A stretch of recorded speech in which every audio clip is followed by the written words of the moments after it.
Alright, let's get the chat up here.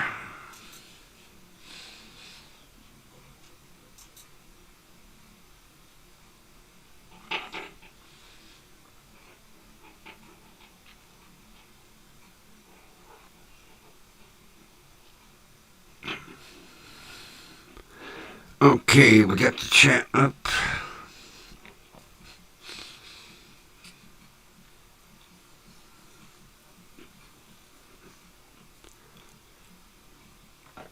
Oh, probably help if I had headphones. Probably help if I had headphones.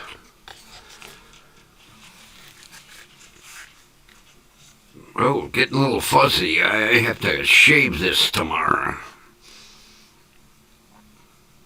Better charge the multi-blade buzzsaw. Hey, look who's popped in the door. Ronbo's here.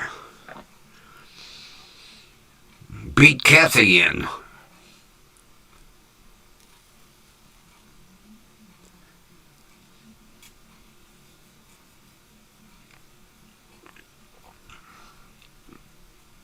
I switched over to the professional studio microphone. One that was actually used in a professional broadcast studio.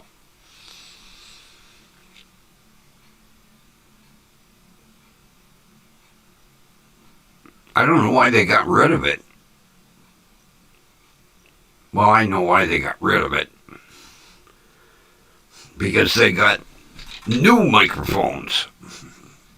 They're getting away from these wired mics. Everybody, if you notice, the microphone on the desk is a phony.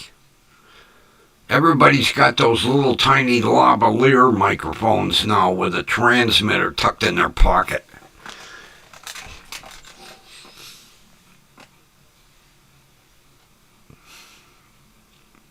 The last one that had a real operating desk microphone was David Letterman.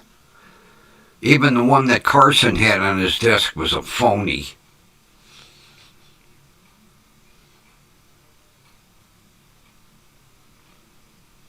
Desks don't look right when they're interviewing people with no microphone on them.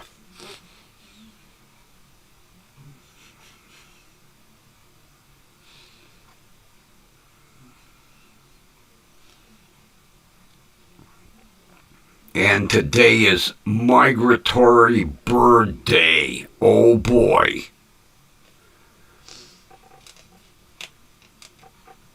I don't want to hear nothing from you.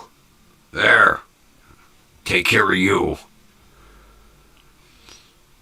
I'll hear about that in the morning. The old hotline will be ringing.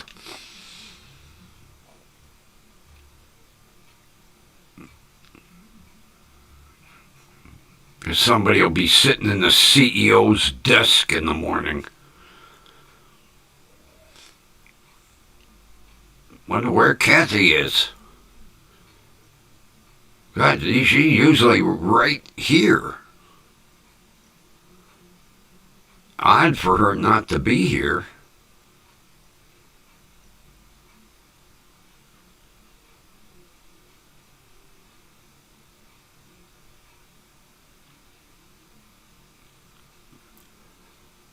Maybe she's testing her eyes, taking a country drive behind the wheel of that F-150.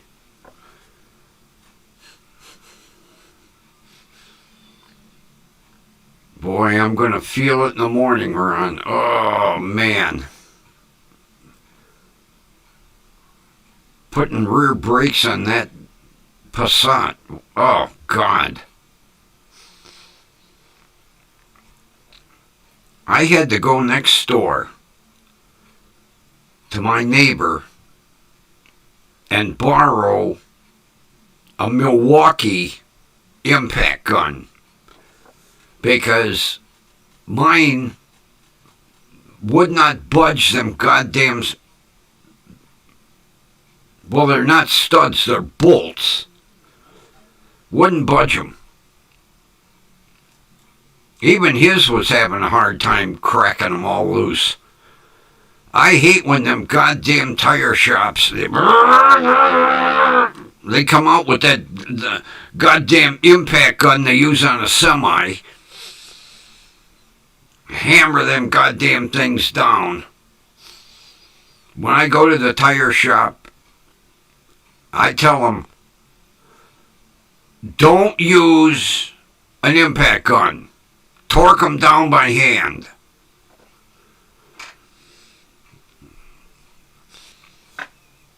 I finally got all 4 studs knocked loose.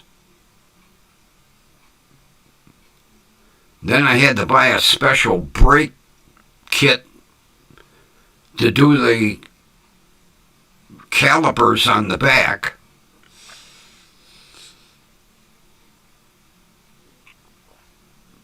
See, on the front, once you pump the caliper off, you can just about push that goddamn thing in by hand. But I have a tool that goes on the piston and it pushes the piston all the way down. On cars with rear disc brakes, you have to buy a special kit because you have to turn the piston back down into the caliper. If you try pushing on it, you'll destroy it. I had to buy a special goddamn kit. Hey, Kathy's in the door.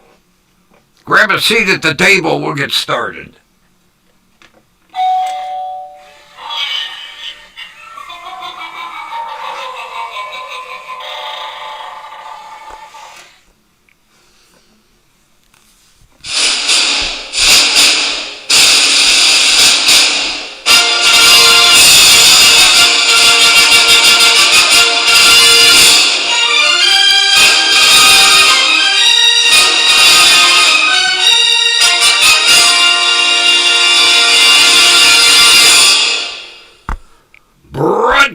Live from station WDWL TV, Studio 1, corporate offices located on Grumpy Vulture Boulevard, and my 2 personal studios are located on Grumpy Old Man Road, and this is me, the Grumpy Old Man, and we are... All right. A production brought to you by Grumpy Vulture Productions. And introducing the Grumpy Jackalope. Hey. All right. I'll take the and the Grumpy Vulture. Take your bow. There you go. Look at the camera. Banner straight. Okay, banner straight. Conserve on power. There you go.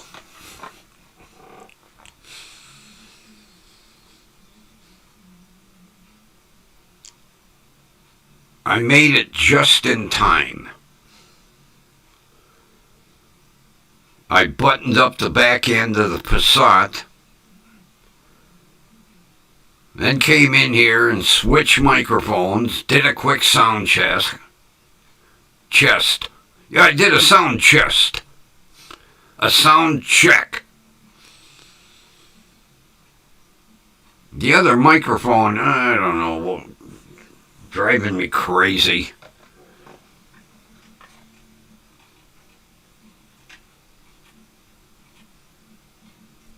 Matter of fact, I think I forgot that. I might have to end up putting a new battery in that thing now. Forgot to shut it off. It's the only microphone I've got that has a battery in it. I don't know why. It sure doesn't do anything for the sound. Yeah, Kathy, this is actually a professional broadcast microphone that came out of a professional studio out in Burbank. My buddy's son sent it to me. He told me that they got new microphones and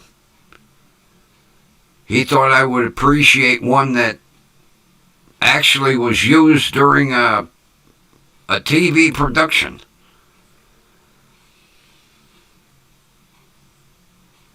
I don't know why I don't use it all the time. Yeah, this, I changed the mount, but it was actually used, I can't remember, he told me what, it was a local talk show in Burbank, and it was a desk mic, and they got brand new microphones, and he knows I don't have a professional studio, but he sent it to me. He says, "Here, enjoy it." So I am. I think I'll use it regularly now.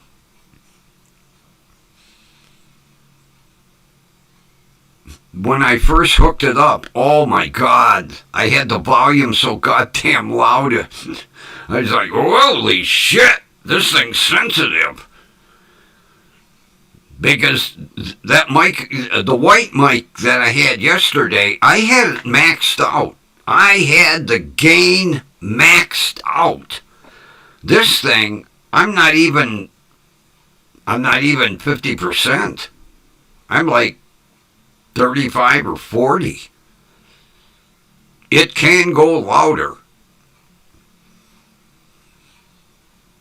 So anybody that says your microphone's weak, oh, I'll turn the son of a bitch up and blow them right out of the room. Yeah, I've got this thing set like 35%. That white mic, I had it on 100. Not to mention it looks classy. It makes it look really professional now. Yeah, oh, grumpy professional.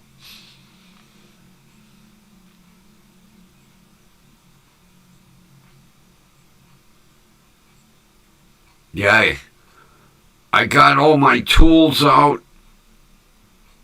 Jack the goddamn Passat up. I go to take a wheel off, and I got my impact gun, and it's a cheapie, but it's never given me a problem until today. I was hammering on them goddamn lugs. They're actually bolts. Volkswagen uses a bolt. It's a pain in the ass. Not so much, well, today it was a pain in the ass because the tire shop that Jim had gone to must have brought out the impact gun for a semi, hammered them goddamn bolts in. So I ended up going next door and asking Carlos, I says, do you have a high-powered impact gun? I need to borrow it. Man, he gave me that. It's a Milwaukee. Holy shit. First of all, it weighs about as much as a boat anchor. But man, did it crack them goddamn bolts loose.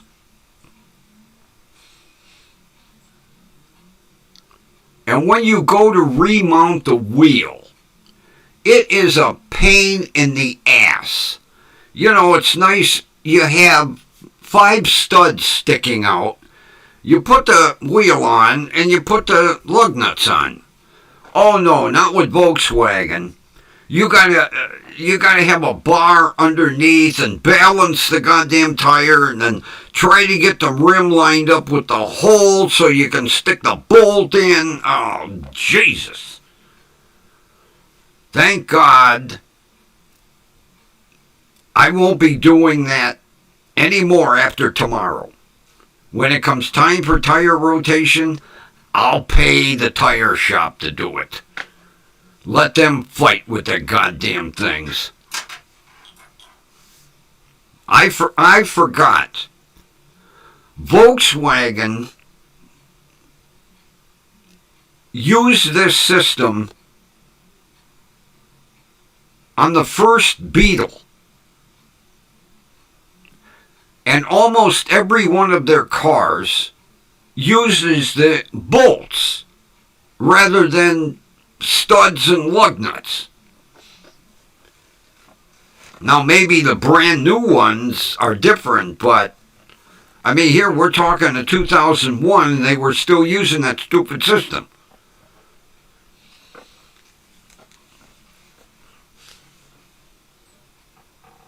So I got the rear pads on, I got everything. Man, I'll tell you what, cranking them calipers. See, when you do a caliper on the front, I have a tool that hooks in, the caliper's got that U-groove in it. The tool hooks in, and it just pushes the piston right back into the caliper. Not on rear disc brake cars, because the emergency brake is built in back there. Well, every time you pull the emergency brake, it adjusts the rear brakes. It keeps the pads nice and tight against the caliper, the rotor. Well, I had to buy a special kit, because you have to crank and wind them suckers back in. If you try pushing on them, you'll destroy them. So I had to buy a special kit, and were they a pain in the ass.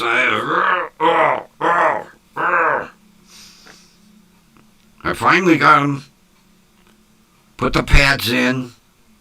The rotors were pretty clean.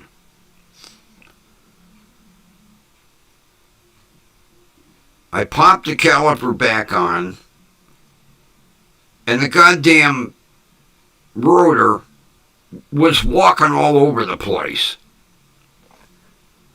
So I had to get in and with the emergency brake, and it wound the piston back out, and it put the pads right up against the rotor, so that I could get the rotor lined up on the hub. Then I get the rotor lined up, and then I go to put the wheel on, and the rotor moves, and oh God, I was about ready to hit that car with a sledgehammer. But I finally got the rears done.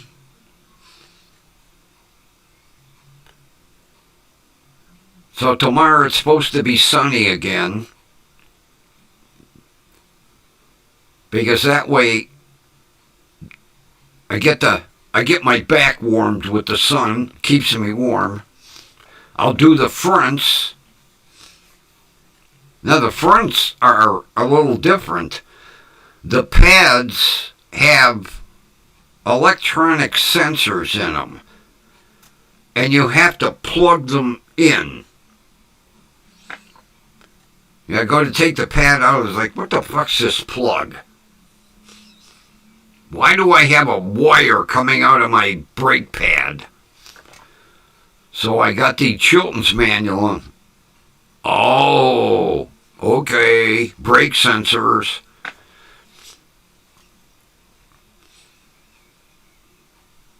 The backs were easy as, god damn, I couldn't believe it.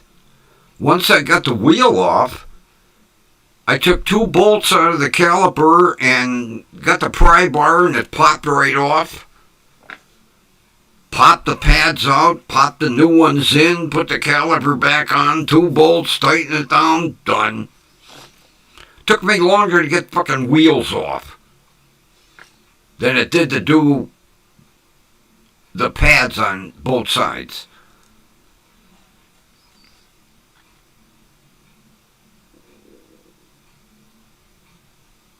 So once I get all 4 wheels done, then I'll take it up to the 2 Puerto Rican guys and I'll have them bleed the brakes. And that way everything will be good to go brake-wise.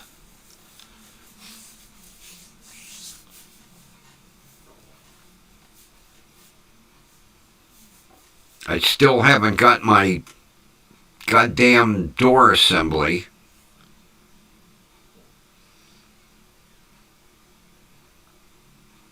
What else am I waiting for?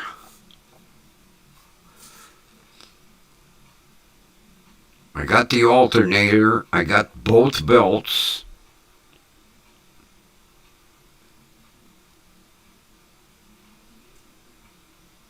Yeah, my typical luck.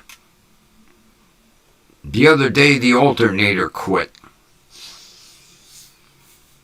So I had to order one. I'm going to have the Volkswagen guys put that on. I don't have the... You need a special goddamn tool. Actually, a special socket to change the alternator. I was like, this car, I'm going to have to buy a whole set of goddamn tools for it. I'll just pay them to do it. That way it'll be done right.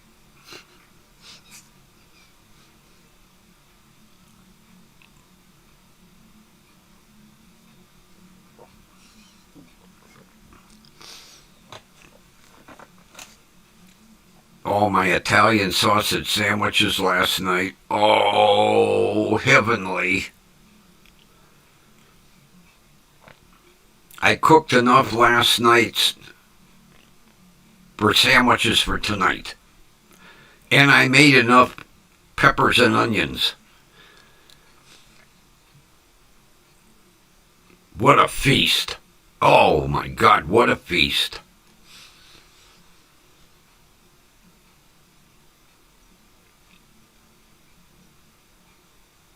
I did end up freezing some. I'm going to make it. As soon as the weather gets a little crummier, I'm going to make Italian spaghetti sauce from scratch. Tony number 1 gave me, get this, his great-grandmother's recipe.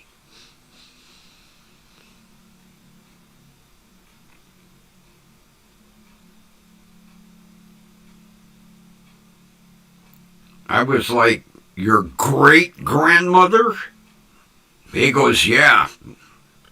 And he goes, you're the first non-family person I'm giving the recipe to. I was like, oh, thank you.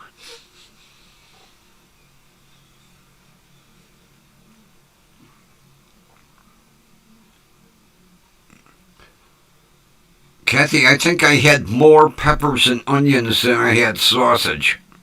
Man, I heaped it on there. I'm the same way. You gotta have a shitload of peppers and onions. That's what makes the sandwich. And I'll tell you what. On a baguette, oh my God, it was delicious. Because I couldn't get any Italian hoagie rolls, so I bought this fucking 3-foot-long baguette. Oh man, I could eat that baguette plain. That is how good it is. I could sit and watch TV and just eat baguette.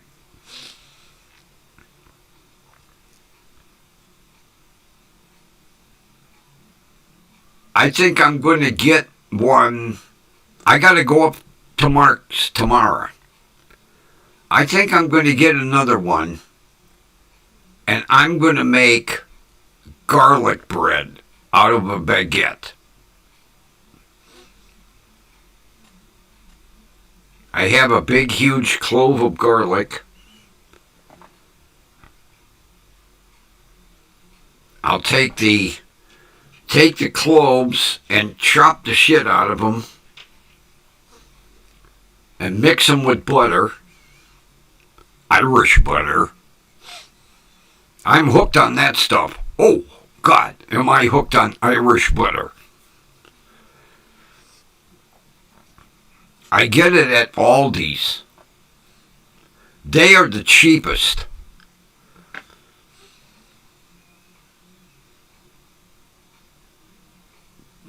So I'll melt some Irish butter with fresh chopped garlic and slather the baguette and make some garlic bread and eat it all myself. And then breathe on the bird. Oh, garlic breath.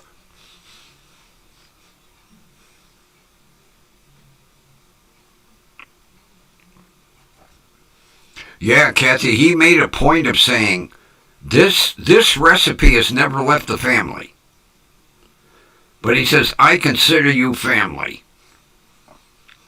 And he Xeroxed it, and it's handwritten by his grandmother.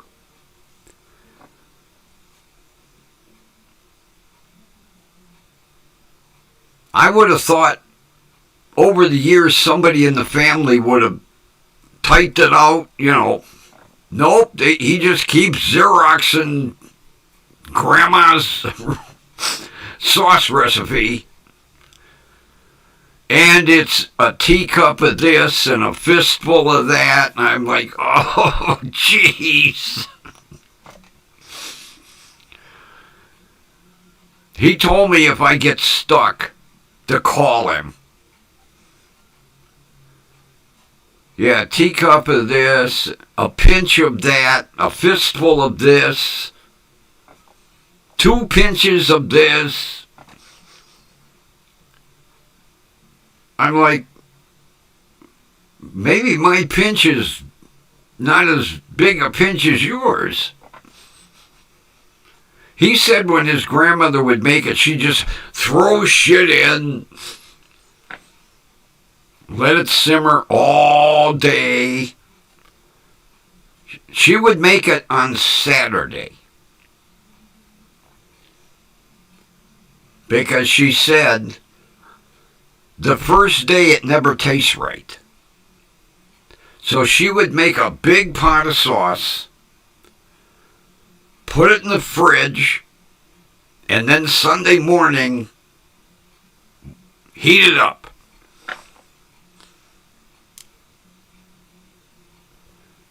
He told me if I want to get ambitious, he'll give me his grandmother's meatball recipe. I was like, I'm not that ambitious, Tony. I'll buy some frozen Italian meatballs at Aldi's.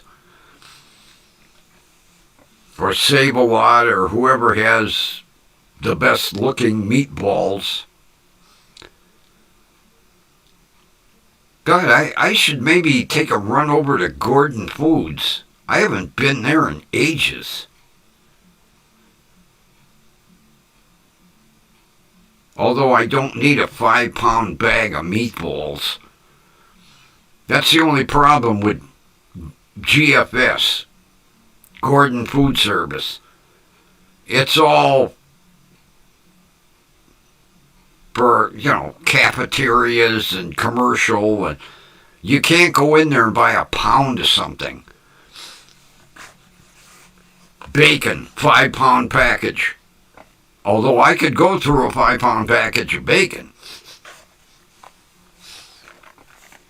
But everything is big. I'll never forget when I got a bag of chicken wings. It was like 10 pounds. Although with the air fryer, it didn't take long to go through 10 pounds of chicken wings. But after going through 10 pounds of chicken wings, I was starting to grow fucking feathers. I don't want to hear it.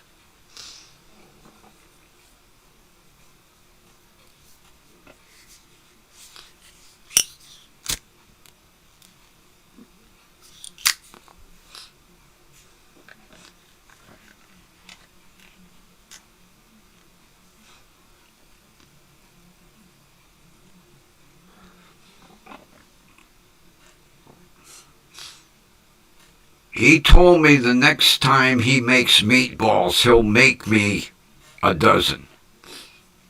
So I can taste his grandmother's meatball recipe. And I asked him, I said, did your grandmother make them like Judge Caprio's grandmother? Oval? He said, that's the only way. There's no such... Italian meatballs aren't round. They're oval. Round meatballs don't fry up right. I said, well, that's the same thing that Judge Caprio used to say. They gotta be oval, not round.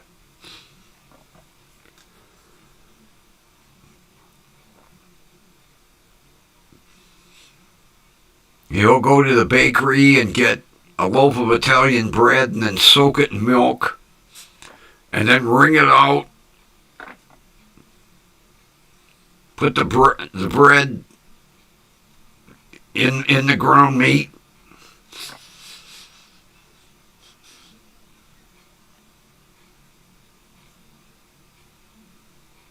You know, my aunt and uncle were Italian, and she never went that far. She made, good sauce and good meatballs, but she never went that far.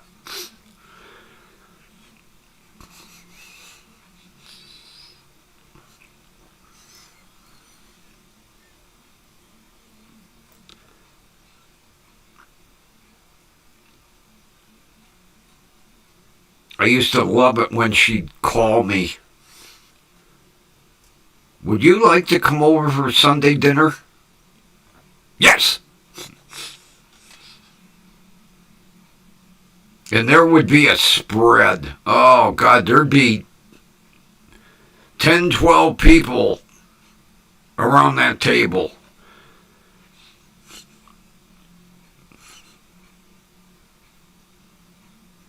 God, I miss them Sunday dinners. Oh, God.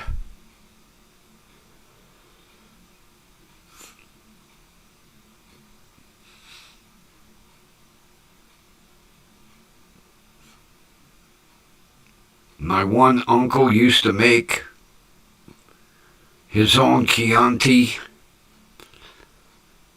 He'd bring a bottle. Everybody had to have wine, even the kids. They got like a shot glass, but Uncle Chick, everybody had to have wine. I brought the Chianti. Okay.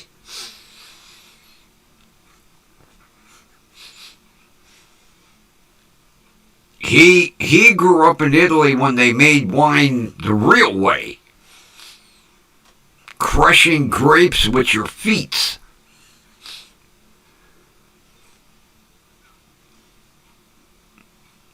He said when it was time to make wine, he would tell the chick, you bring all your friends are from school. I need lots of feet. I said, boy, I hope everybody washed their feet. Girls too. And then he'd put on a big spread. And it was hilarious. Chick said there'd be 18, 20 kids from school, guys, girls, everybody stomping the grapes. Everybody get out with purple feet. The next day at school, you knew who was helping Uncle Chick make wine. Even the girls had purple feet at school.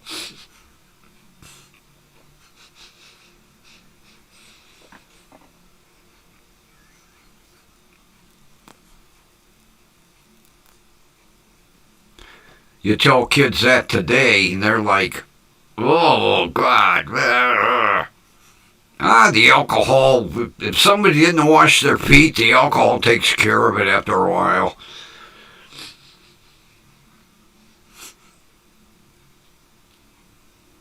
Yeah, you'd have a big vat. Everybody be walking in a circle. Matter of fact, he'd play Italian music. He'd tell them, hey, dance, everybody dance in a vat.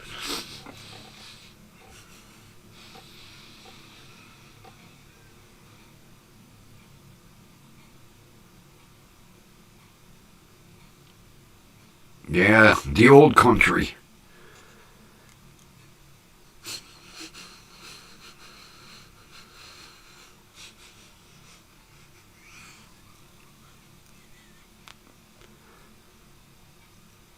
But he made good wine. I'm not a wine drinker. Of course, I have expensive taste.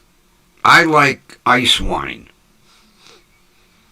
And that shit's like $50 a bottle.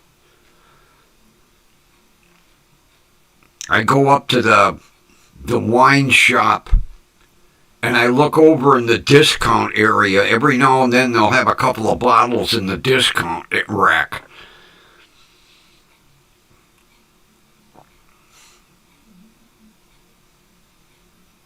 But regular, I can't.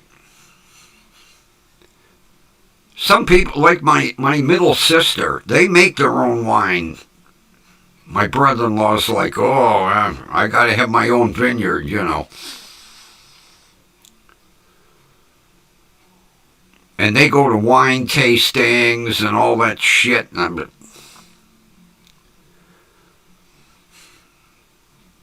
she could knock down a gallon of wine and drive a school bus.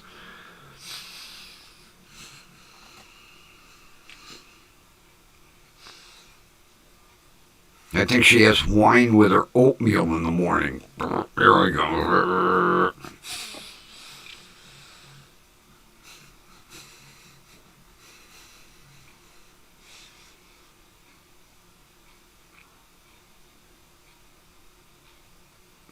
That was like a guy I worked with at the Buick dealership.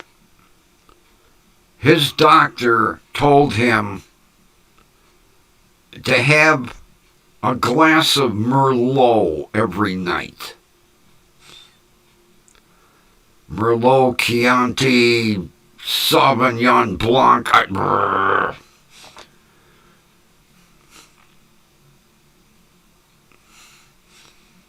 I wouldn't make a good what is it, sommelier or sommelier, or however they pronounce that. The big fancy restaurants, the guy comes out and they go, oh, you know, there we have a 1931 Bordeaux. You want to smell the cork? No, where was that cork?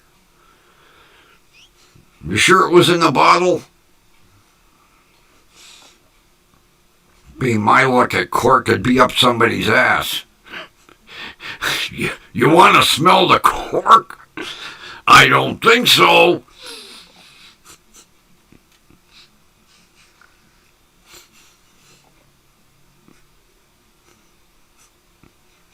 That was a saying. My one uncle.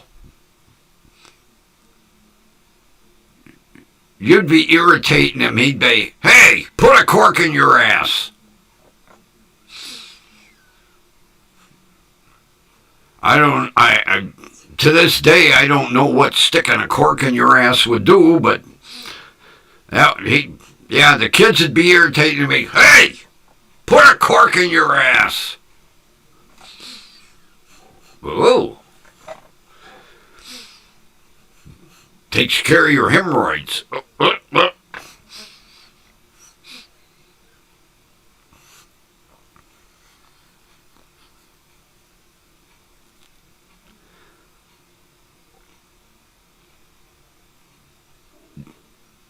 Between the sayings of my grandfather and my uncles, it's too bad all of the sayings have gone by the wayside. There was one my grandfather would use all the time. As a matter of fact, I use it. I'll open a door for, a lady. I'm still, chivalry is not dead with Grumpy.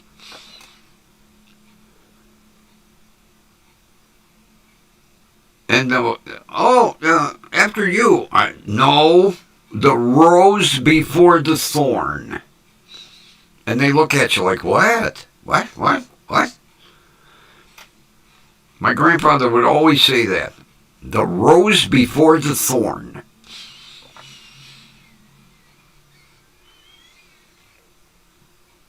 I love the looks I get when I say that. Women are like, what? What?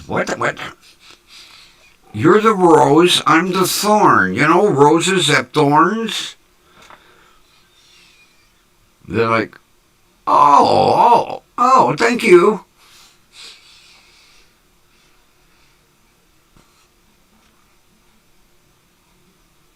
And the looks you get,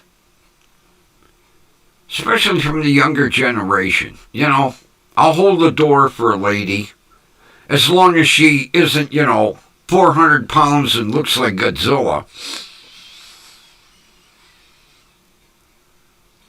And they're like, what do you do that for?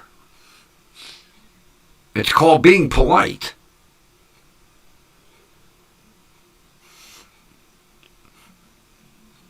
God, if I happen to take Mary Ann somewhere, I open the door for her. It was manners that I was taught.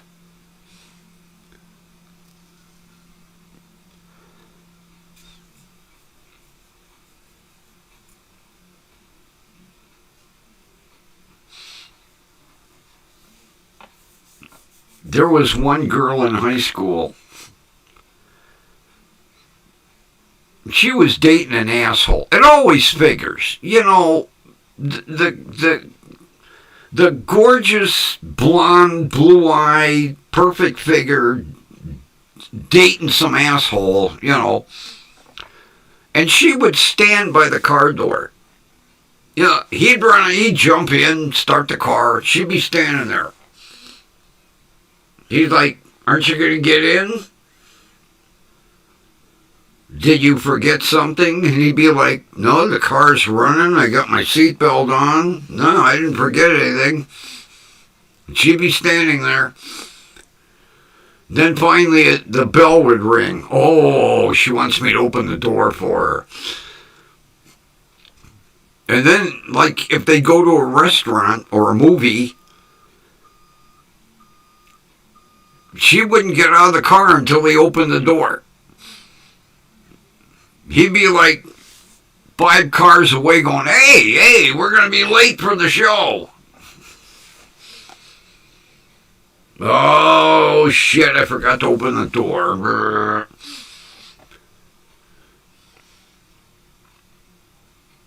But that's the way her parents taught her. If you're going to date a guy, he's going to, have manners. I'll never forget. She didn't date him long. She brought him home to meet her parents. And he called her father Pops. Walked in the door. Hey, Pops. The smoke came out of his ears. He said to her, Emily, come on in the back room. I need to talk to you. And I'm sure he told her, get rid of that asshole. Which she did. I don't understand it. I just don't understand it. Why, when you've got a princess, you treat her like shit? And some girls take it. I don't understand this generation.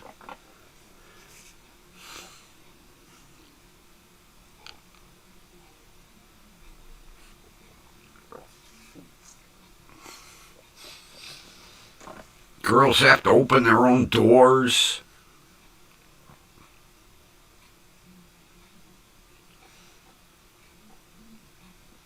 God, the girl up the street, well, they've got 8 girls. Oh. I told him, I said, man, I don't want to go near your house when they're having cramps in their monthly, all 8 of them at once. Oh, God. I don't know how you live there.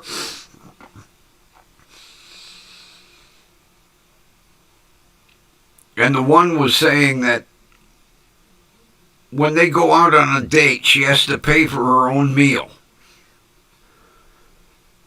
I was like, and you're still dating this guy?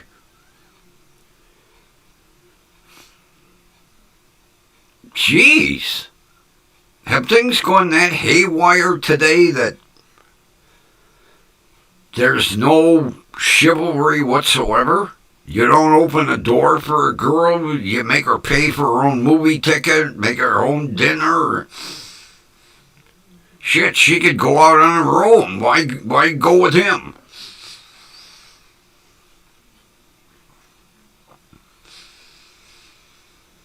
Yeah. 8 girls. No boys. 8 girls. I was like, oh my God. I says, I'm not coming near your house because be my luck, all 8 would be on their periods at the same time. Crabby, bitchy.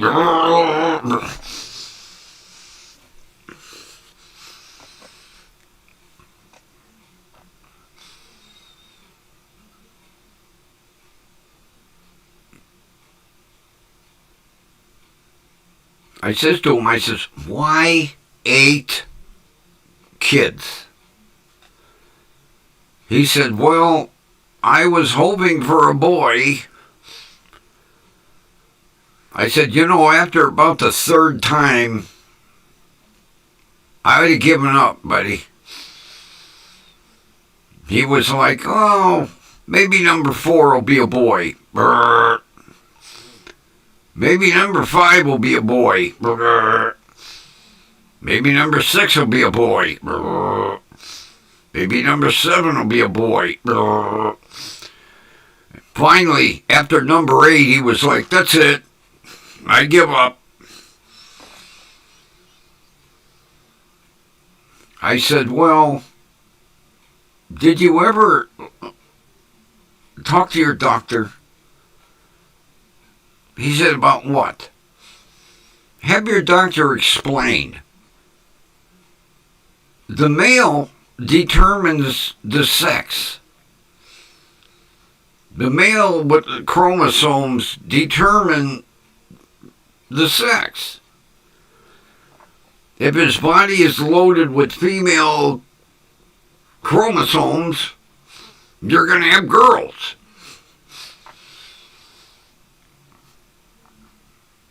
That's why I stopped at 1. The doctor said, it's a boy. I said, okay, I'm done.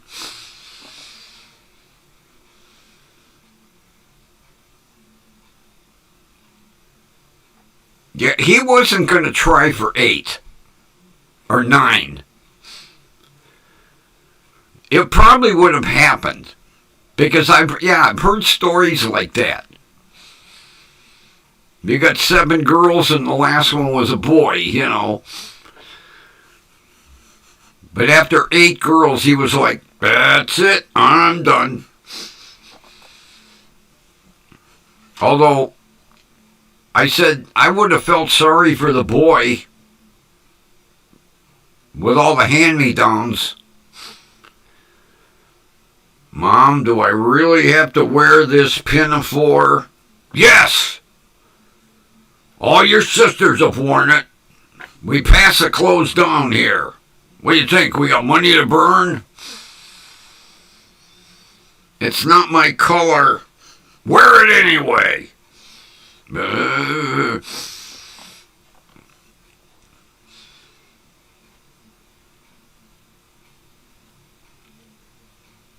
I told him, I said, at least you only have to spend money on one girl buying clothes. Because everything gets handed down. He said it don't work that way. Maybe back in the day, you know, Little House of the Fairy, but not today.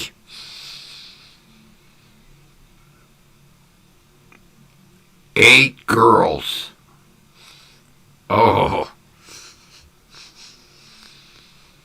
Although I'll tell you, they're all good looking. If I was young again, I'd be chasing 1 or 2 of them around.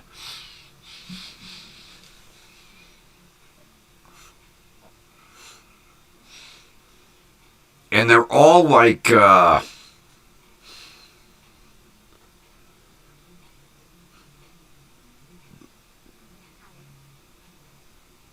geez, they're like 10 or 11 months apart. She no sooner recovered from giving birth. Nope, I'm pregnant again.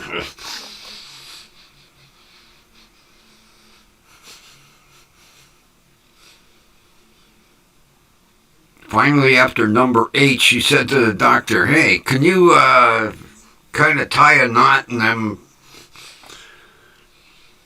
I'm done.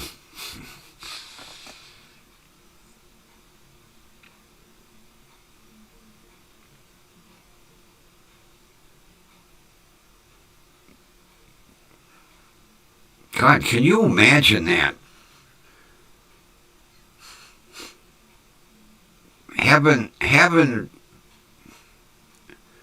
you're constantly in fucking diapers.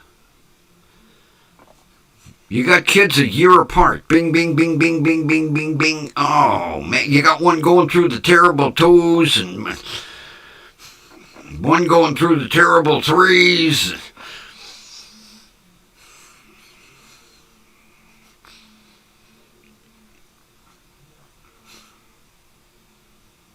Oh, scary thought.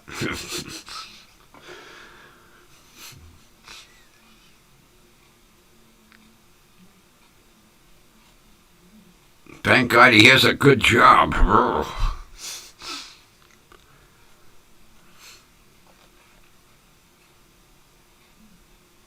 Okay, let's get off that subject. That subject's scaring me. There was something I was thinking about earlier today. Like first thing in the morning when I take all my 5,000 pills and have my coffee and go on the computer.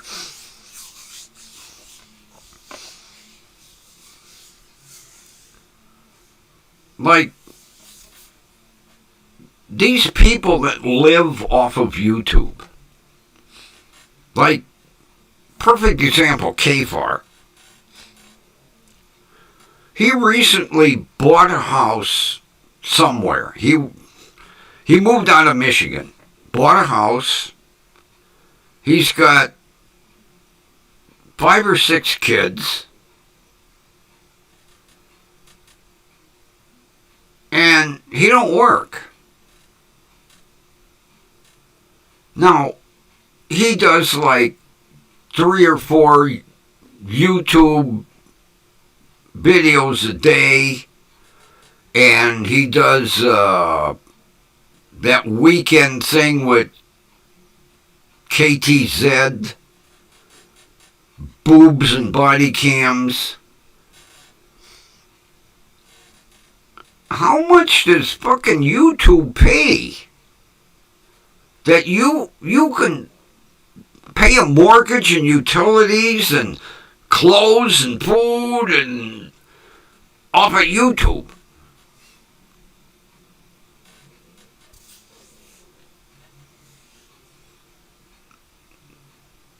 Now, yeah, he's got 10,000 subscribers, and he's constantly putting out material. But do they pay that well? God, I'm, 108 subscribers? I wish it was like 108,000. I could make some money off of this. Although I can't see 108,000 people watching me every night. I got 108 subscribers. I don't have 108 people watching me at night.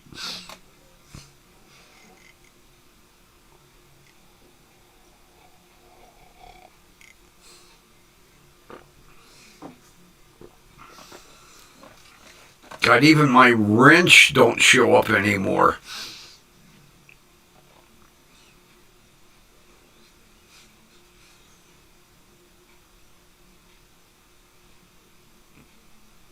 It just amazes me.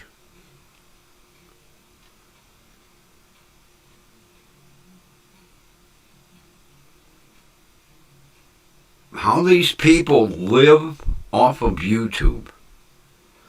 And there's one guy. He does auto reviews out of his home.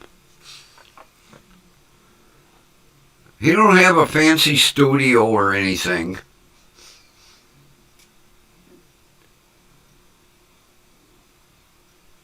He was making enough on YouTube to take care of his house and his family and make payments on a Ferrari. He had a goddamn Ferrari.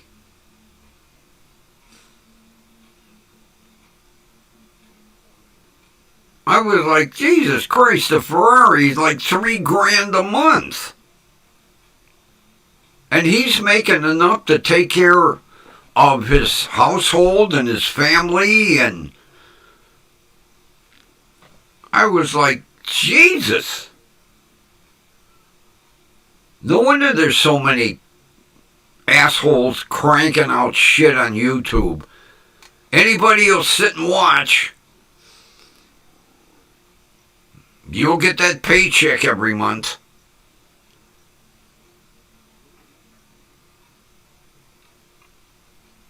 I would love to get a paycheck from YouTube every month.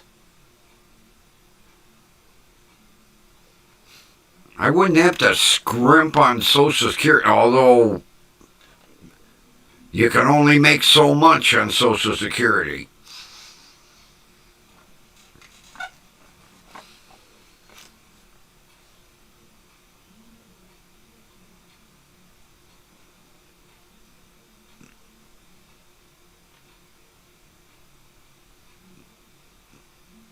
Now, he basically said that his income he had mentioned once, he said his income was like averaged $10,000 a month off of YouTube. I was like, $10,000 a month? And he showed a fucking paycheck from YouTube, the money transfer, into his bank account. He said, if you don't believe me here, here's my monthly direct deposit from YouTube. And it was like $11,602 a month. I don't make that in a year.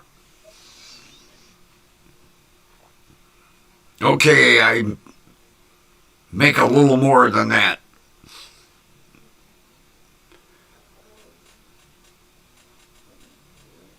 I couldn't believe when the kid down the street, he's in his early to mid-20s,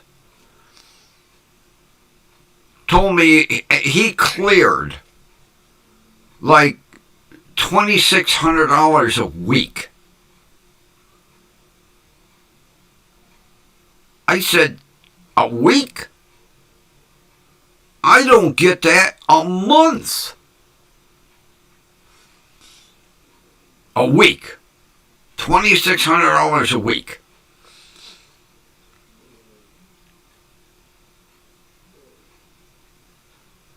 I'm getting like $1,350 a month. A month. And I have to stretch that. He's getting $2,600 a week.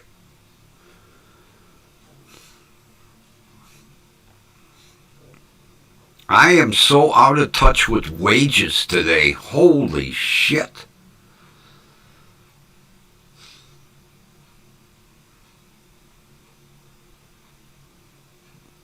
God, I remember when I was managing Body Shop, 1 year I made $72,000.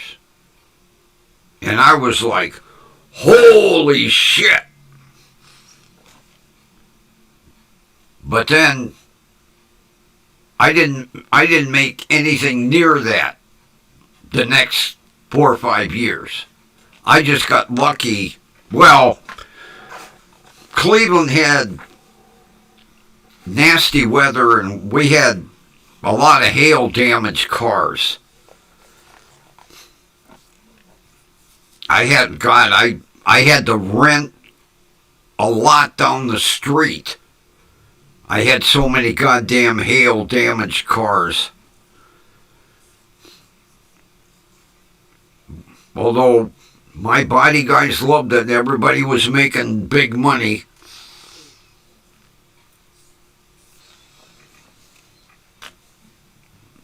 Making $2,600 a week.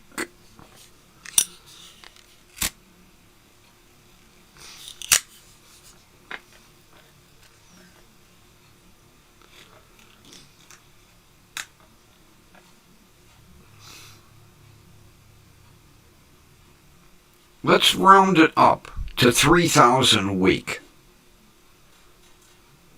That's $12,000 a month. That's $120,000 a year. And they say $120,000 a year is like entry-level wages.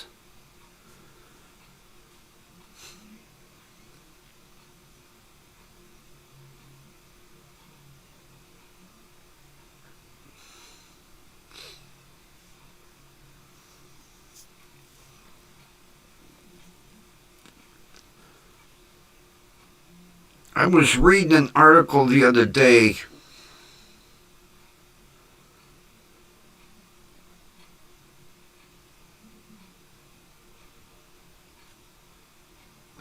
and this it was a startup company, and it's a tech company, I don't know what their product is, but the CEO was making like $25,000 a month. I was like, 25,000 a month?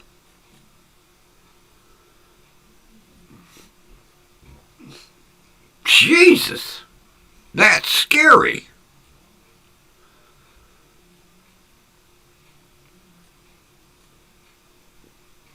If I was making 25,000 a month, I wouldn't have to buy a $200 Passat.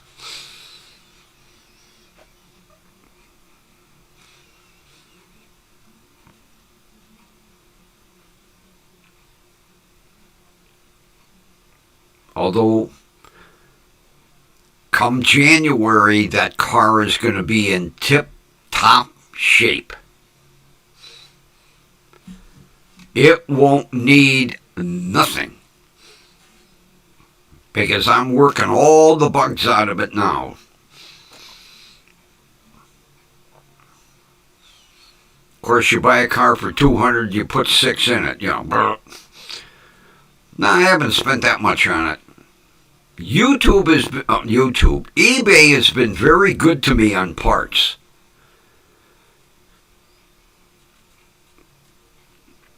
Like the alternator. I went up to advanced, and an alternator was $269. I went over to AutoZone. They were worse. They were $283. I got brand new Volkswagen alternator, $92 off of eBay, shipped free, UPS from Chino, California. And when I open the box, it's got VW all over it. It's a VW alternator. Not some aftermarket crap.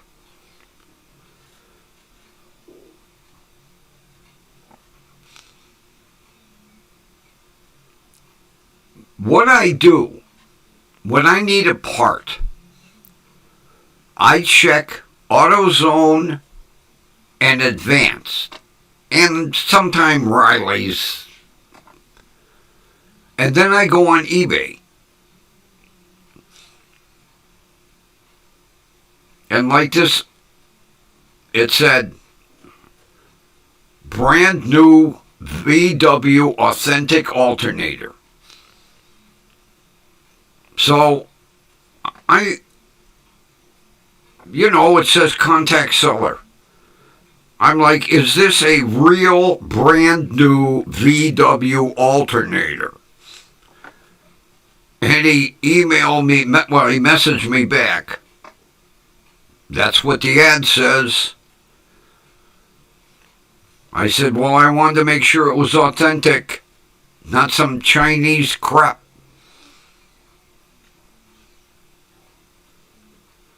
And it has a year warranty.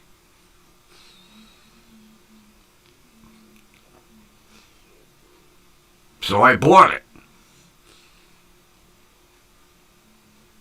And it got delivered yesterday. And oh boy. As a matter of fact, I took a picture and sent it to the seller.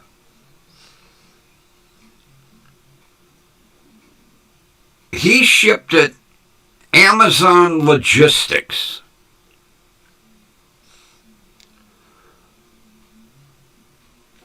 I have a wire that goes from one railing to the other railing on my front porch. And in the middle of this wire is a big sign that says deliver packages to side door. And it says UPS, FedEx, Amazon, DHL. It's got all on the sign. They delivered the alternator and put it right under the sign.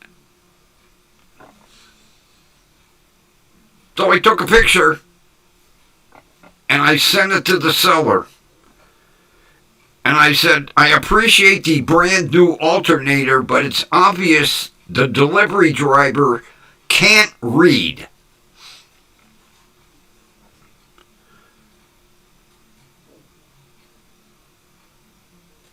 I brought the alternator in, and then this morning, my neighbor's like, what the hell are you doing? Because I put the alternator back under the sign and got out my fancy DSLR camera and took a picture and sent it to the guy in Chino, California. Nothing pisses me off when they're that fucking lazy. And then he puts it under the sign. I loved it. I was like, oh my God. This picture's a saver. Delivered to side door.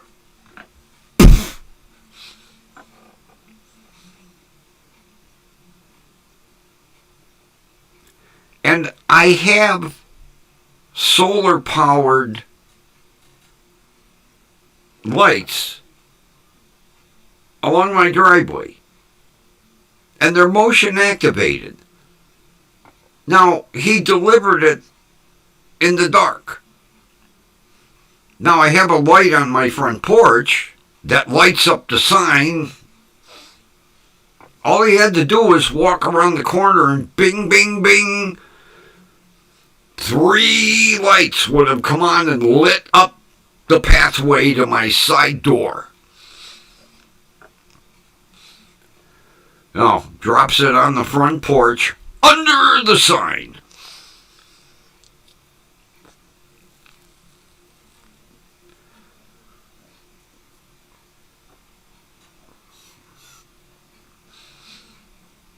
Oh, same thing.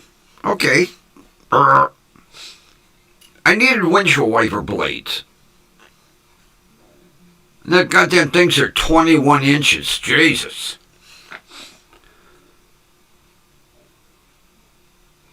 I looked on both AutoZone and Advanced. $30 to $37 for a pair of wiper blades. So I go on eBay.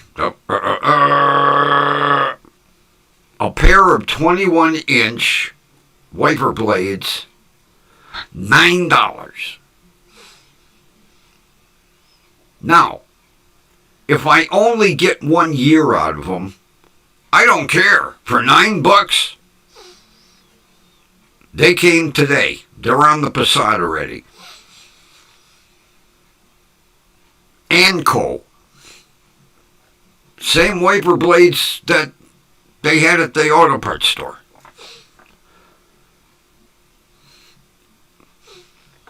I just do not understand how these stores stay in business. Now, I know they have repair shops and they have commercial accounts. But for the average person, scary.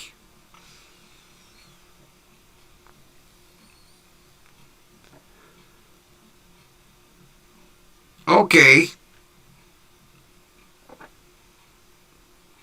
The window regulator that I'm waiting for.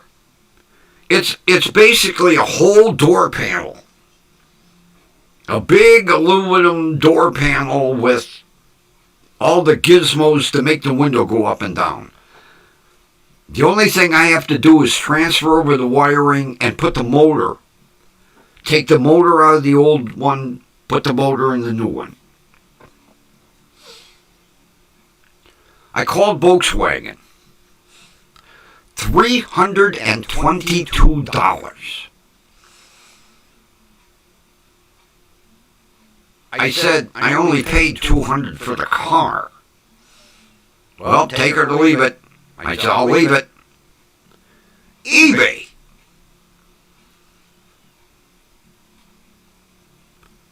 $45 and free shipping. The same fucking part. Because I said, I messaged him, and he said, authentic Volkswagen Audi door panel. Authentic regulator assembly. All you have to do is put your motor in and transfer the wiring. $45. Needless to say, I ordered it. Although it's coming by carrier pigeon. God, it's taken forever to get here.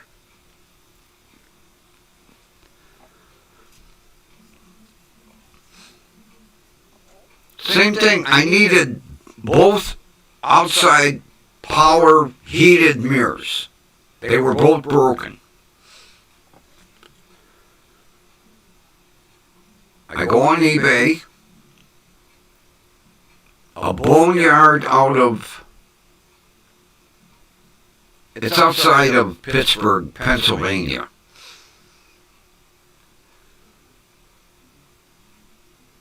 $18. That was for the right one.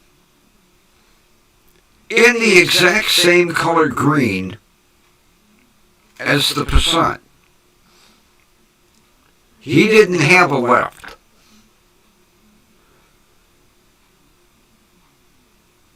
I get the left one out of a junkyard in Idaho.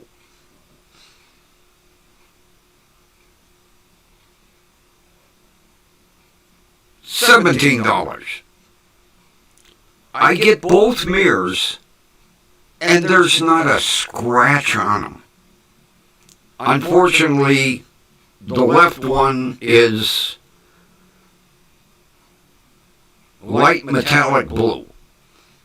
I don't care. It's a 25-year-old car. Heated electric mirrors. So I put the right one on. Works like a charm. I'm not going to put the left one on until I get the door panel. eBay is kicking ass over these auto parts stores. And the local wrecking yards around here, because I called a couple of them that I used to deal with, and they wanted $30 to $40 to $50 for a goddamn mirror. I got two for the price of one.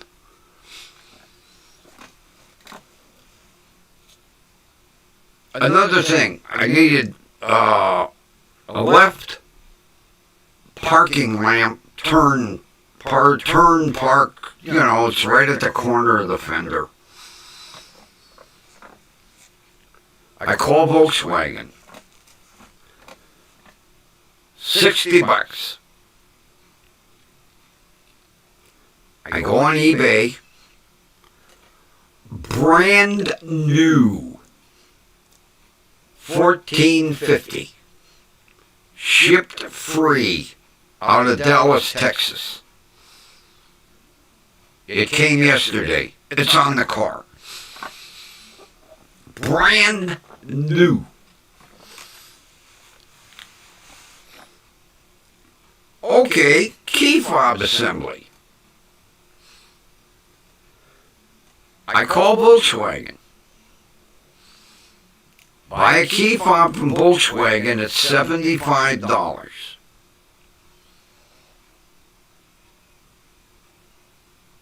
Plus programming.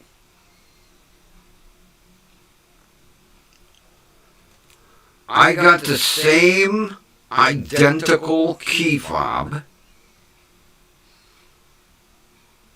No, it doesn't have a... wait a minute. Let me see if it's got a Volkswagen logo on it. Hold on.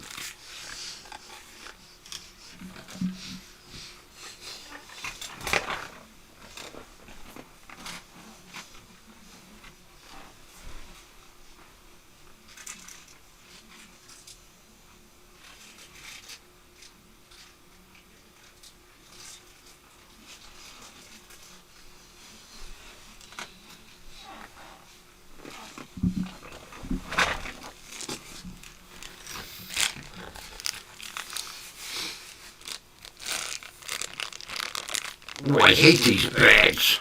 Come on.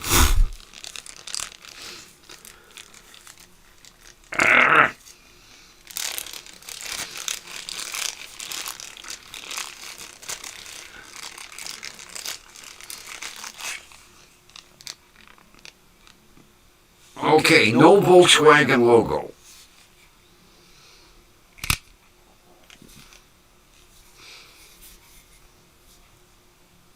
$12.50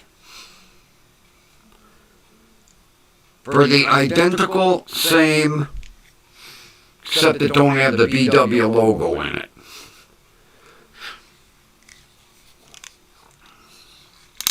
I called the key shop in Lakewood, cut the key and program it, $12. Altogether, I'll have 25 bucks in this thing. And Volkswagen wanted 3 times that.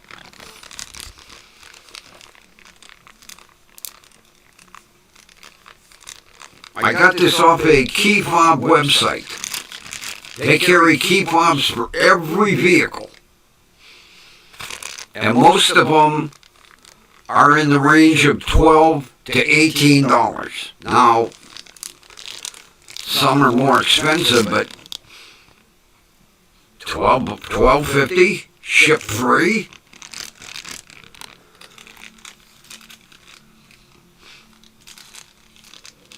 I'll buy off of eBay any day. Oh, same thing. The brake pads.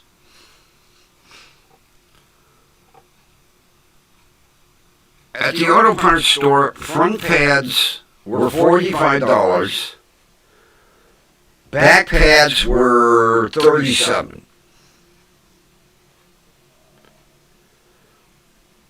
I found on eBay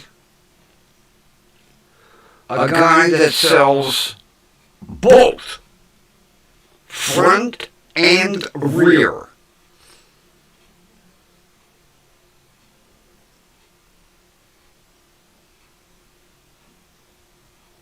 $30. Ship free. Front and rear. I got the whole car, $30.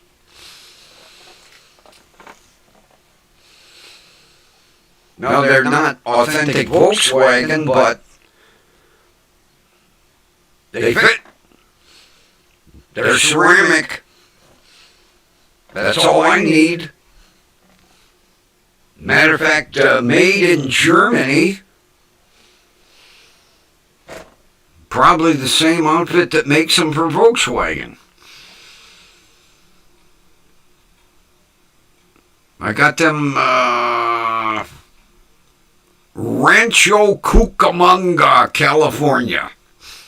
That's where they came from. Rancho Cucamonga, California.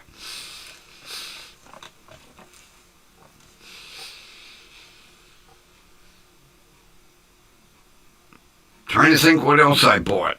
I've been buying everything off eBay. The only problem is you don't get it today. You go to the auto parts store, you walk in, here you go, have a nice day. I don't mind waiting. I can't legally drive the car until January, but I want to get everything done while we still got decent weather. Let's see, I got the wiper blades, I got the park lamp, I got the mirrors, I got the door regulator. Oh, I bought the fuel pump.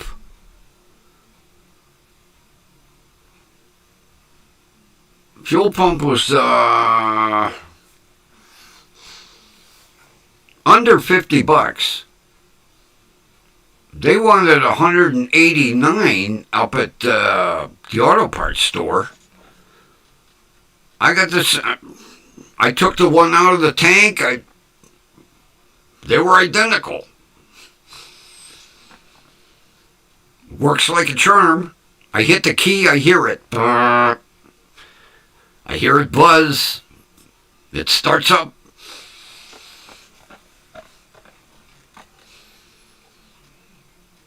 I tell anybody I know that repairs their own cars, unless you need it today,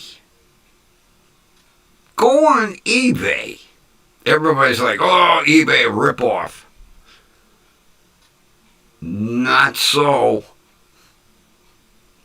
I'll tell you what, they should be paying me for the endorsement.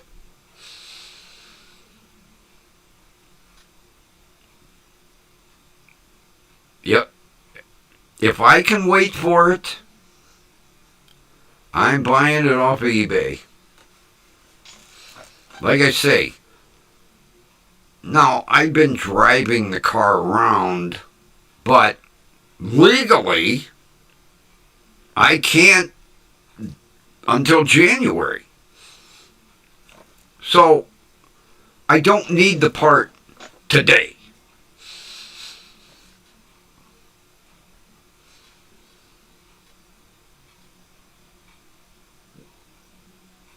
Matter of fact, the serpentine belt and the little alternator belt, or no, the air conditioner belt. The air conditioner takes a separate little belt. Just for the serpentine belt, they wanted $40. I got both for like 26 and change. And the serpentine is a Continental. The exact same belt that they recommend.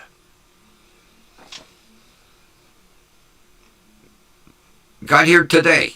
My UPS man walked up and went, here you go, got a package. I said, thank you, that's the belts for my car. Now I can take it up the street and get the alternator put on, and then I'll have a brand new serpentine belt, a brand new alternator, and a brand new belt for the air conditioner, which works because I charged it. Nice cold, icy cold air coming out of the air conditioner, which I won't need until the spring. Well, I need it because the car blends the air.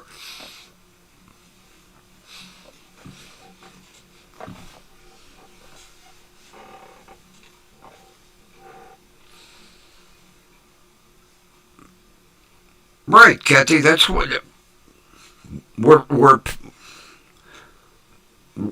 those high prices go for that big fancy auto parts building and to pay the employees and stock the store and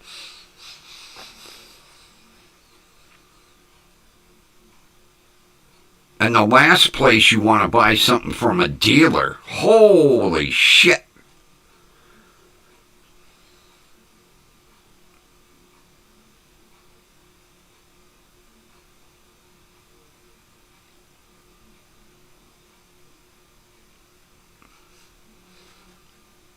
But you know,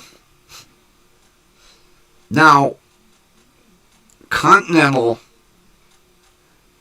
they have their own factory.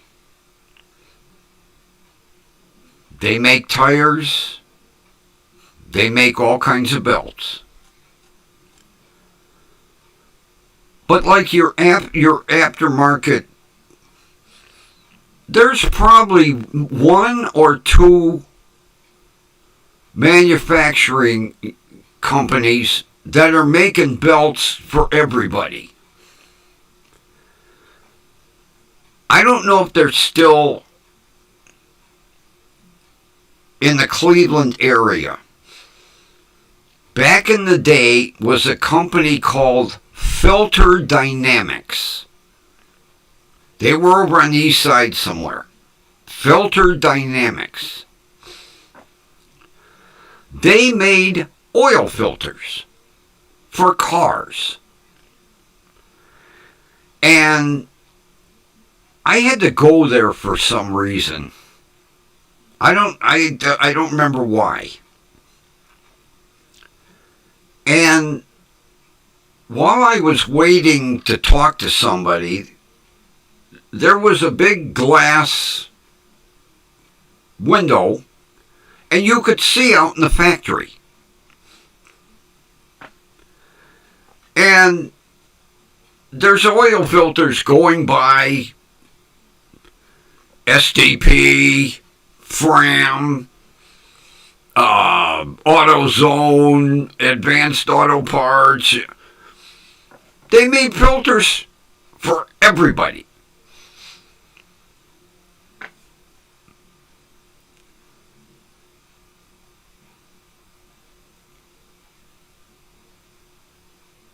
Every filter that came down that line was identical. Whether it said SDP on it or it said AutoZone or one company made oil filters for everybody.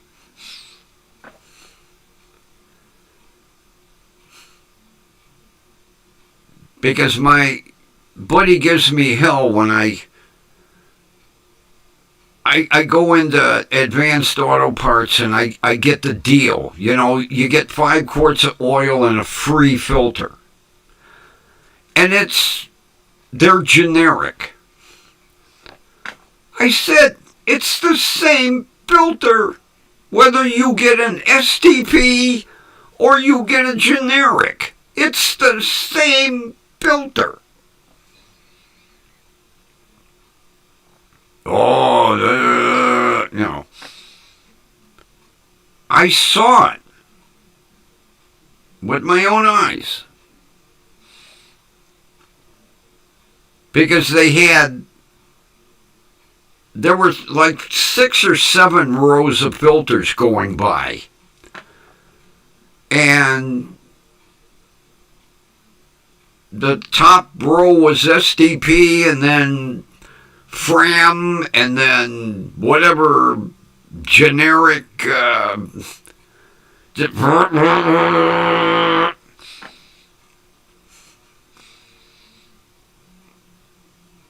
so when I get a filter, I get a generic because it's the same filter. Why should I say to AutoZone, oh, I don't want the free filter. I want to pay extra for, No, if you cut them open, they're identical.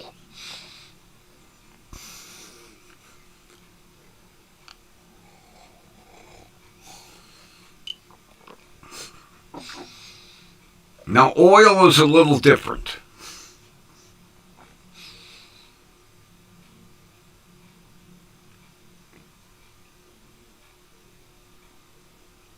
I only use Castrol.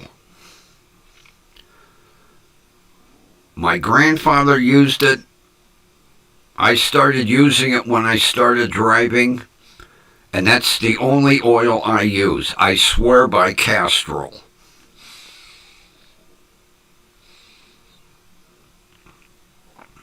Even Delco isn't Delco anymore, Ron. They sold the GM sold the Delco to some conglomerate that back in the day, Delco was Delco. Not today. Yeah, GM sold it off. I can't remember the company, the name of the company. They sold the Delco division.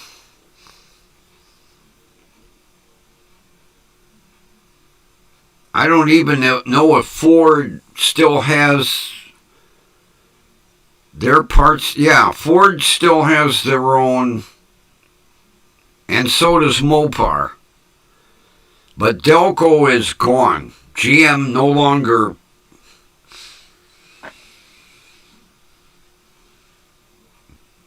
Back in the day, Delco was an excellent product. Today, Delco is made on the same line as whatever.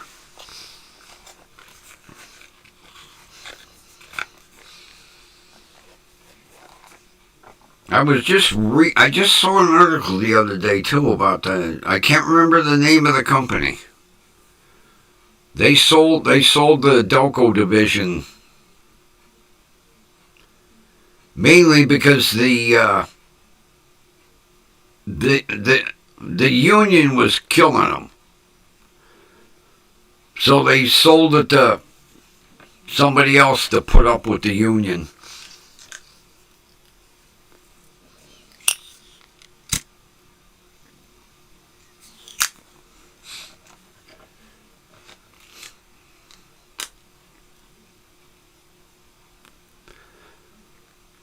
Same thing, Ron, if you remember back in the day, tail lamps were made by a company called Guide. If you looked on your tail light, it said Guide. Guide sold out. They sold out to some offshore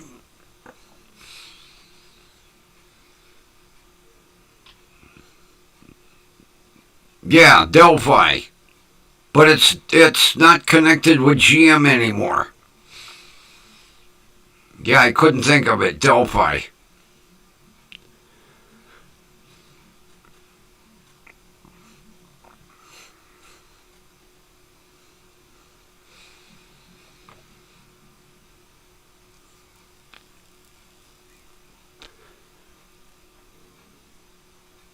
Now tail lamps are made by some big conglomerate. I can't remember the name of the company that make it. They make taillights and headlights for everybody. Ford, Chevy, Hyundai, Kia.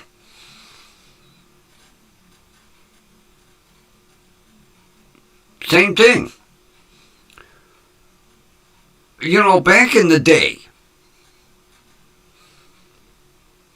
almost every part was made in-house. Like seats, dashboard assemblies. Now, they buy it outright. There's companies that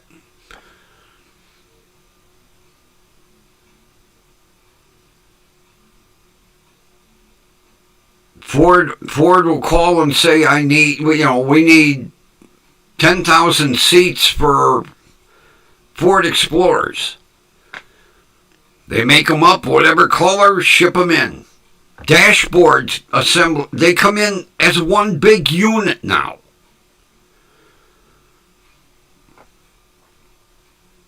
The dashboard and everything. It's one big unit. The heater, air conditioner, everything. Just they pop it in. They don't assemble it. They don't make it.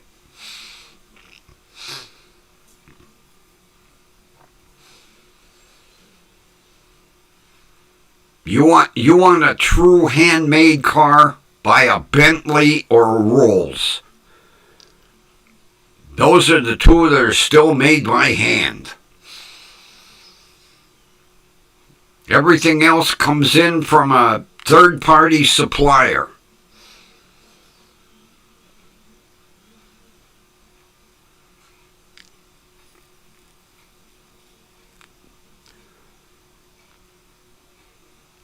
Perfect example. Company called Detroit Axle. They supply axle assemblies to everybody. They also supply brakes, rotors.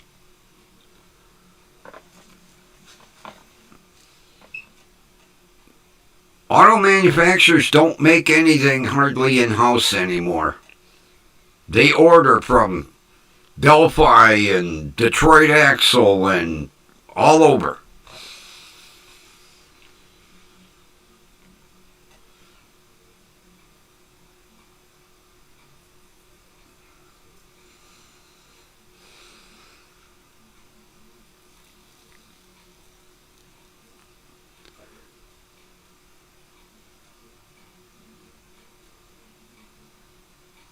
Well, back in the day, Ford and GM used to buy headlights, turn signals, taillights from Guide Lamp.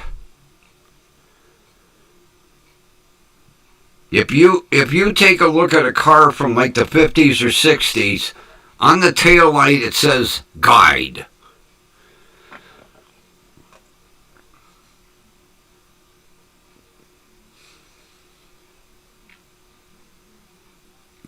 Yeah, right, Ron. Your car could have hella headlights in it, which you know are quality, or Densos. Because they make for everybody.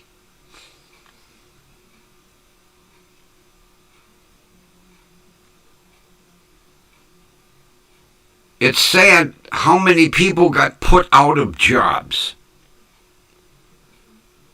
Like at Ford and GM and Chrysler, you know, they would have an area where they built the dashboards, and they would have an area where they built and assembled seats.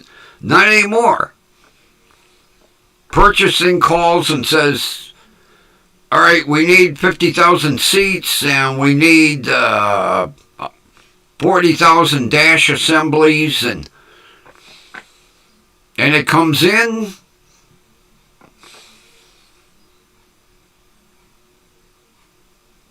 That's like, you know, my sister works at the Ford engine plant. And she said it's amazing when they go to assemble an engine. They might have piston rods made in Thailand and camshafts made in Vietnam, and all this shit comes in and they throw it together. And she says it's scary how many plastic parts are on engines today. Plastic oil pans, plastic intake assemblies. And basically with plastic, if you go to take it apart, it breaks. Not like in the old days, you had that big cast iron intake. You take it off, put it on, take it off, put it on, take it off, put it on. Not today. Intake assembly plastic. Go to take it off, whoop, it broke.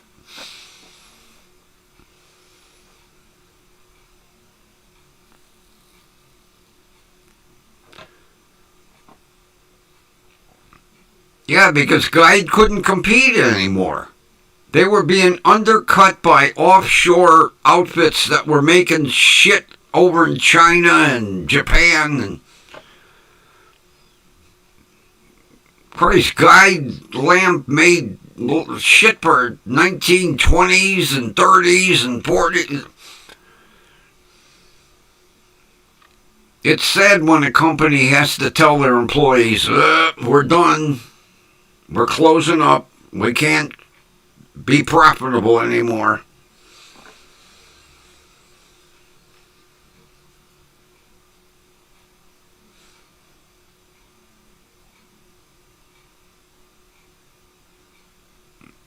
But that's the way the world is going. Have China make shit for you. They pay their employees, 50 cents an hour. The fat cat CEOs are sitting there collecting their big fucking paychecks. Meanwhile, they put hundreds of thousands of people out of work.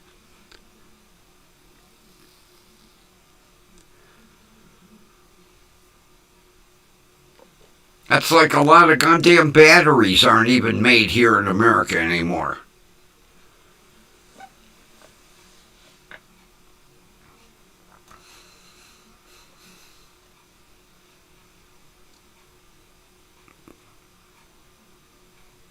Christ, couple of blocks from me used to be Exide Battery Corporation. They're gone.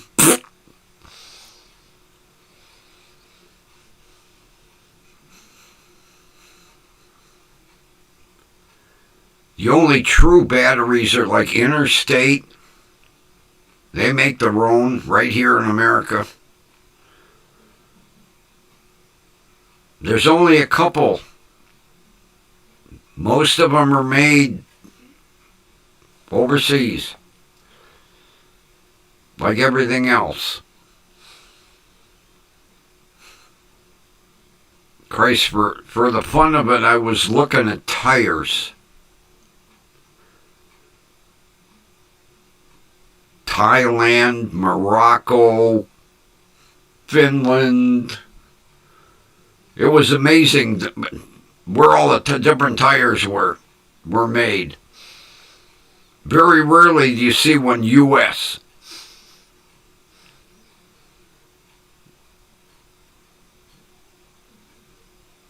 Although I wouldn't trust Vietnamese tires.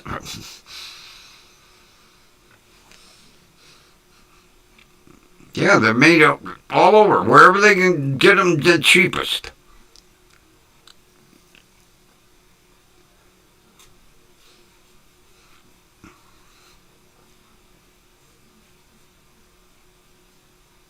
I wonder if Mustangs are still coming with Pirellis. I remember Ford made that announcement that they were going to they were putting Pirellis on Mustangs.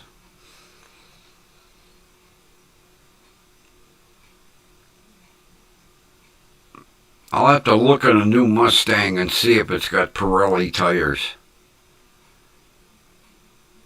Because Ford pissed off Goodyear. They said, oh, we got to get a better deal. They got a better deal from Pirelli. They were putting Pirelli Scorpions on, I think. Which is a hell of a tire. Ultra high performance.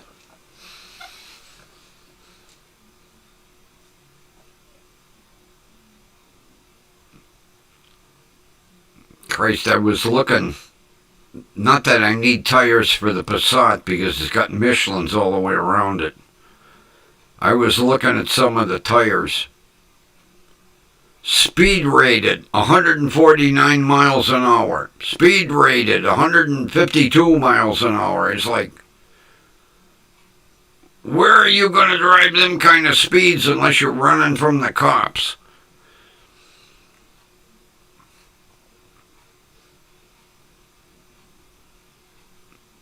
Yeah, goddamn Passat takes those V-rated or H-rated 125 mile an hour or better. Although I'd like to get it up to 125 and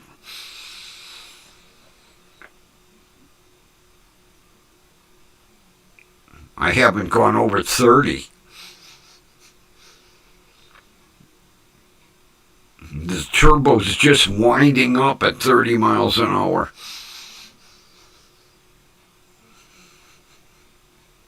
Although I gotta get up to the gas station. Oh, man.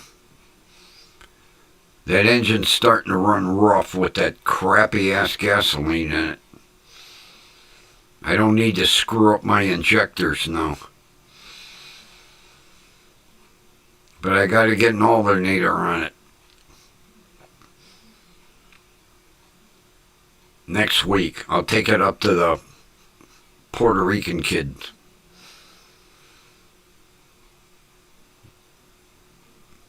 I'll tell them, how much to install it?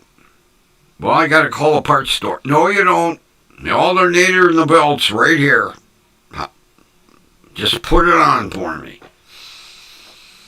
They don't like that when you bring your own parts. Although they don't mind. They don't care. I asked them. I said, I know you make your money on labor and, parts markup, but I prefer to bring my own. They're like, okay, we'll put them on.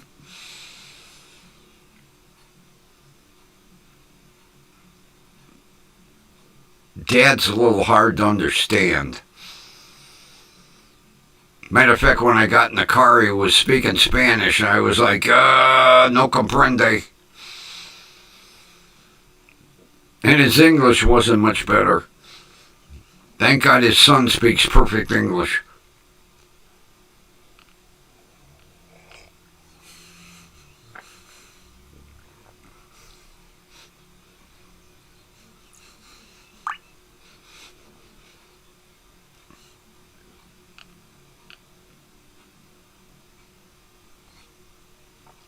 Last of the coffee. Although my rev came today. Oh, tomorrow.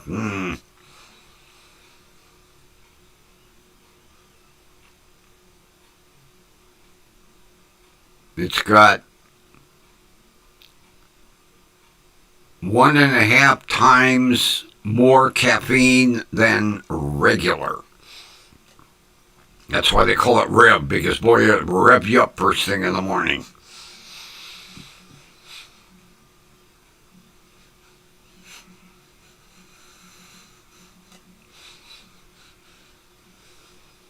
I'm liking this microphone.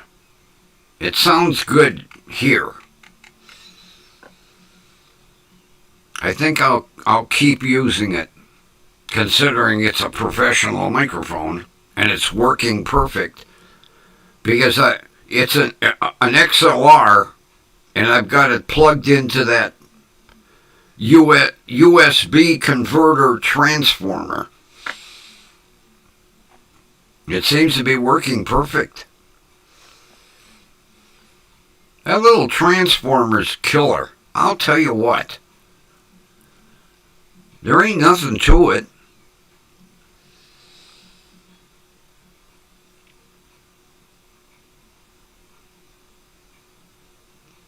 It's just amazing that you don't have to run through a mixer.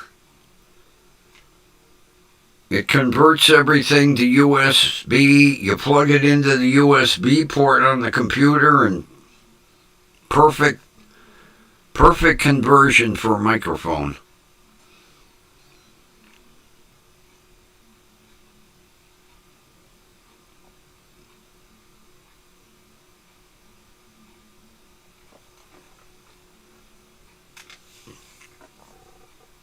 God, I got more microphones than China's got rice. Holy Christ. 2 studios and 30 microphones. Easy.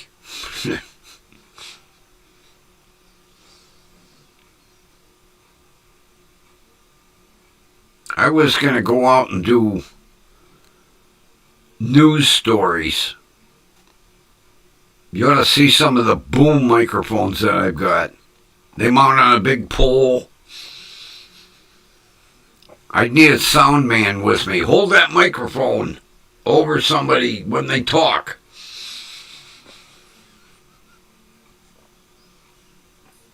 Matter of fact, I got one right here. A boom microphone. It mounts on a pole. You hold it over the people. Need a sound man.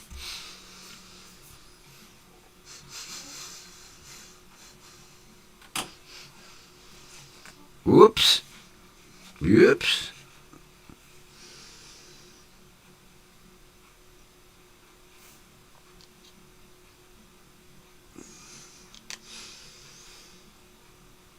I thought it was turned on. I was going to say, oh man, battery acid will be all over the place.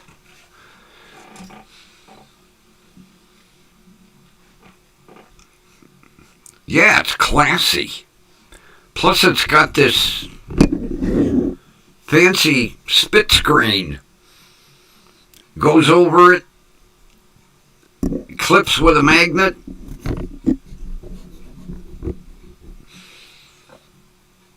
You don't even see it unless I turn it around, you know.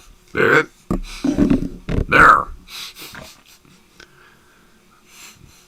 No, put it back the way it belongs, Grumpy. Come on.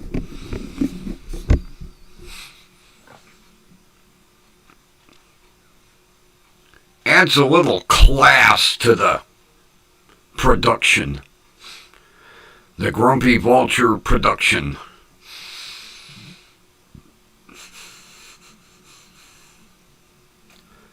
Especially considering it came from a daily talk show in Burbank. I took it out of the desk mount because it was too low. I had to put it on a swing arm.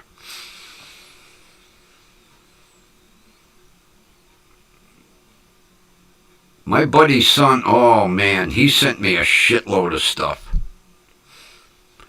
Between stuff that he sent me and stuff I got from my buddy's basement when he passed away, Jesus.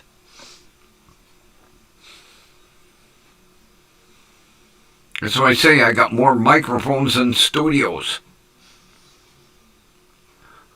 I'll have to show you. Oh my God.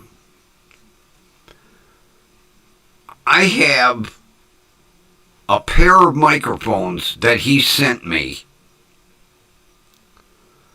that basically would mount on a lectern.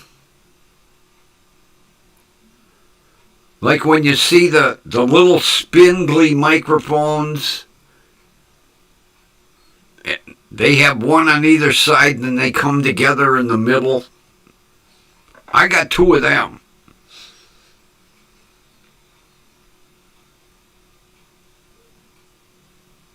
I don't know where I'd ever use them.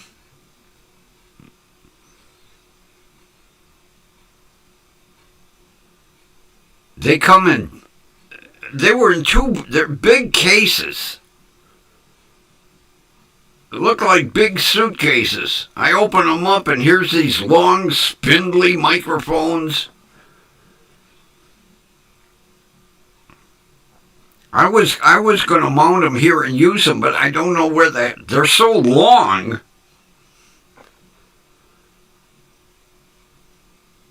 I don't know what they would be mounted on, because if you put them on a regular lectern, you'd have to stand like 3 feet away.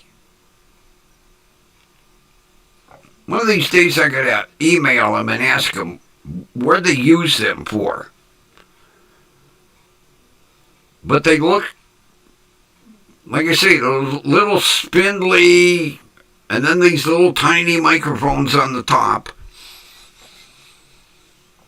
I got them in the storeroom. I'll dig one of them out.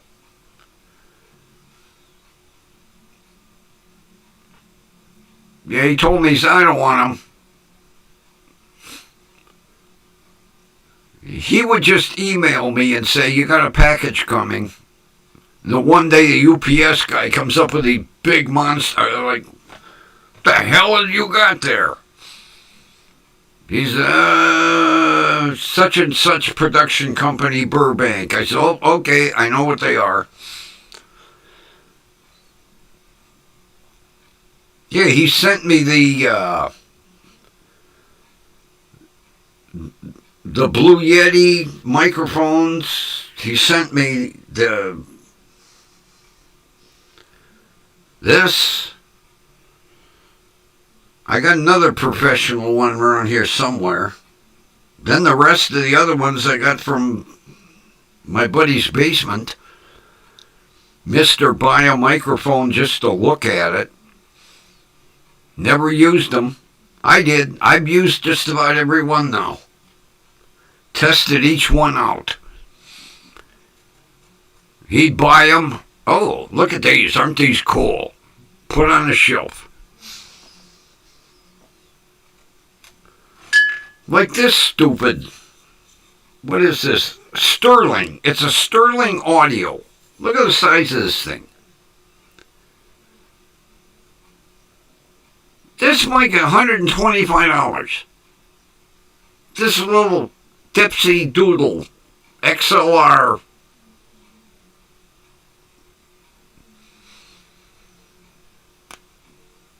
That's the kind of shit that he had. He thought it was cute, so he bought it.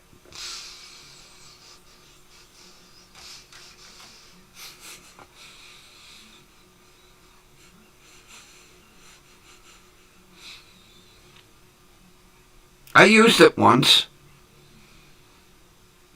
I had to hold it. I didn't care for it. I'm not doing an interview with anybody.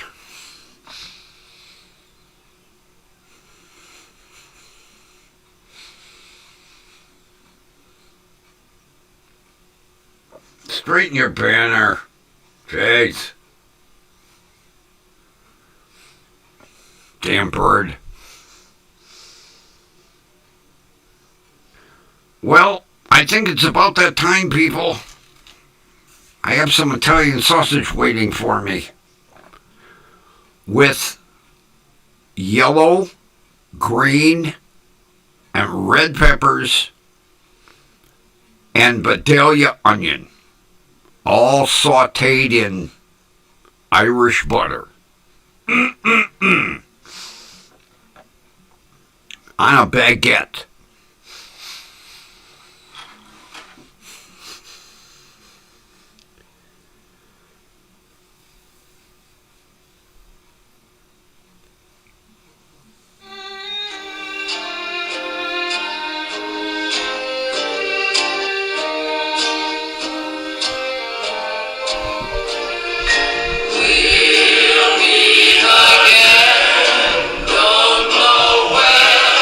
Where? Right here. WDWL TV.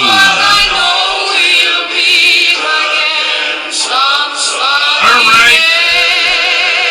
Have a good evening, Kathy. I hope the eyes are getting better and better by the day. Ron. Hope you have a wonderful evening. Thanks again for the Zippo, buddy. I'm using the shit out of it. Now with that, we will meet again tomorrow night.